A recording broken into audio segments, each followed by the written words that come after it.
நிலம் கொடுக்காத வடமாநிலத்தவர்களுக்கு வேலைவாய்ப்பு வழங்கப்பட்டதாக கூறுவது தவறானது என்று NLC இந்தியா லிமிடெட் விளக்கமளித்துள்ளது.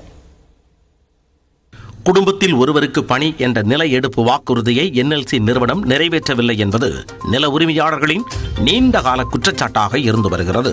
இது தொடர்பான தகவலை குப்புசாமி என்பவர் RTI மூலம் கேட்டிருந்தார். அதில் 1990ஆம் ஆண்டு முதல் 2012ஆம் ஆண்டு வரை நிலம் கொடுத்த 862 பேருக்கு வேலை வழங்கியதாக தெரிவிக்கப்பட்டிருந்தது. இதில் 834 பேர் தமிழர்கள் என்ற நிலையில் 28 வடமாநிலத்தவர்களுக்கும் பணி வழங்கப்பட்டுள்ள தகவல் வெளியானது. இதையடுத்து நிலமே வழங்காத வட இந்தியர்களுக்கு NLC வேலை வழங்கியது குறித்து விசாரணை நடத்த வேண்டும் என பாமக தலைவர் அன்புமணி ராமதாஸ் வலியுறுத்தினார். NLCக்காக நிலம் கையகப்படுத்தப்பட்ட பகுதிகளில் வட இந்தியர்களுக்கு சொந்தமான நிலங்கள் இல்லை எனும் போது அவர்கள் எவ்வாறு நிலம் வழங்கியிருக்க முடியும் என்றும் அவர் கேள்வி எழுப்பினார். நிலம் கொடுத்தவர்களுக்கு வேலை வழங்குவதில் மிகப்பெரிய அளவில் முறைகேடுகள் நடந்திருக்குமோ என்ற ஐயத்தை இது ஏற்படுத்துவதாகவும் குறிப்பிட்டிருந்தார்.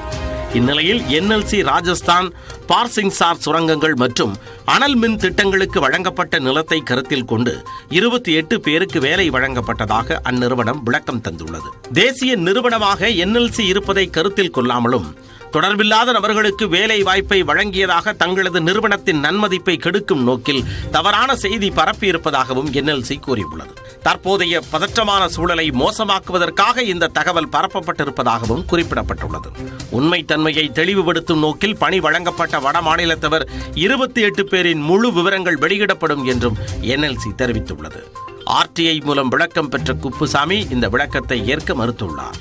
ராஜஸ்தான் மாநிலத்தைச் சேர்ந்தவர்களுக்கு கடலூர் மாவட்ட ஆட்சியர் எப்படி பரிந்துரை செய்ய முடியும் என்றும் கேள்வி எழுப்பியுள்ளார். இன்னும் முழுமையாக விசாரித்தால்தான் இந்த 862 பேர்கள் 28 பேர்களை தவிர மீதி இருப்பவரும் கூட NLC நிலம் கொடுத்தவர்களா என்பதை உறுதிப்படுத்த வேண்டிய கட்டத்தில் நாம் இன்று இருக்கிறோம். முறைகேடு வெளிச்சத்திற்கு வந்த பிறகு ராஜஸ்தானில் நிலம் கொடுத்துள்ளார்கள் என்ற பொய்யான விளக்கம் கொடுக்கப்பட்டுள்ளதாகவும் அவர் குறிப்பிட்டுள்ளார்.